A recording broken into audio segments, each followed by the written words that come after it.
Berlin, 1938. The Nuremberg Rally is a spectacle of terrifying power. To the world and to many Germans, it is the ultimate proof. The Nazis have restored national pride and, crucially, economic prosperity. Unemployment, which had paralyzed the Weimar Republic, has vanished. Factories are humming, new highways, the Autobahnen, crisscross the country, and the people feel a sense of purpose and material improvement. But behind this facade of a booming, peacetime economy lies a dark, unsustainable secret. The man hired to orchestrate it, Reichsbank President Hjalmar Schacht, knows the truth. The recovery is not built on sustainable production or consumer wealth. It is built on a pyramid of financial deceit, on IOUs called Mefo bills, and on a single, non-negotiable premise: imminent, all-consuming war. This was not a peacetime recovery. It was a war economy operating in peacetime, a system of what we might call Conquest Capitalism, where the only possible payoff for the staggering debts being incurred was the violent seizure of other nations' land, labor, and gold. So, what does true prosperity look like when its foundation is not production, but plunder to keep the debt machine working? Welcome to the Gold Line. Today we dismantle one of the most persistent and dangerous economic myths of the 20th century, the idea that Nazi Germany was an economic miracle. We will explore how the Nazis used the tools of what can be termed war Keynesianism, massive state-directed spending, but stripped away the social democratic soul, replacing the goal of full employment with the goal of total war. This episode will trace the financial sleight of hand that funded the illusion, the brutal reality of an economy cannibalizing its future, and the inevitable collapse that was engineered into the system from day one. To understand the Nazi miracle, we must first see the despair it exploited. The Weimar Republic was shattered by hyperinflation, then crushed by the Great Depression. By 1932, unemployment stood at nearly 30%. This was the Nazis' opening. Upon taking power, they immediately unleashed massive public works and rearmament programs. The Reich Labor Service put men to work, building roads and public buildings. The Wehrmacht expanded at a breakneck pace. John Maynard Keynes had argued that in a depression, the state must step in as the spender of last resort to stimulate demand and put people to work. Classical Keynesianism, in its democratic form, aimed to stabilize capitalism for the benefit of society, with public works like schools and hospitals creating lasting social wealth. But the mechanism described by Keynes didn't discriminate between kinds of public spending. The Nazi public spending program had one ultimate client: the military machine. The key question was, how did they pay for it? Germany was bankrupt, its gold reserves low, and imposing heavy taxes would shatter the illusion of a popular recovery. The answer was the reliance on unorthodox debt emissions hidden from public debt reports with a system. Masterminded by Hjalmar Schacht, he created a shadow finance system centered on Mefo bills. These were promissory notes issued by a dummy company called the Metallurgische Forschungsgesellschaft. Armaments contractors were paid with these bills, which they could then redeem at the Reichsbank. But the Reichsbank was not backing them with real capital, it was simply printing the promise. This created a hidden, off-balance sheet mountain of debt, over 12 billion Reichsmarks by 1938, that financed rearmament in secret, disguising the true level of deficit spending and inflation from the public and the world. The economy was not growing through productivity gains. It was being artificially inflated by state demand for weapons, funded by IOUs that assumed a future payoff. This was a war economy on credit, and the only collateral it had was the promise of future victory. By 1936, the illusion was straining. The Mefo system was reaching its limits.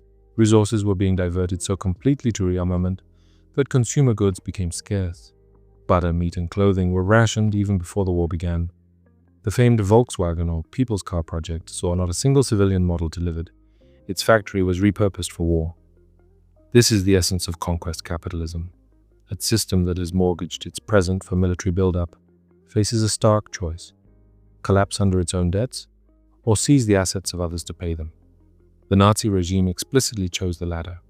The 1936 four-year plan under Hermann Göring made this official policy. Its goal was to make Germany self-sufficient, autarkic, and ready for war within 4 years, explicitly through the exploitation of conquered territories.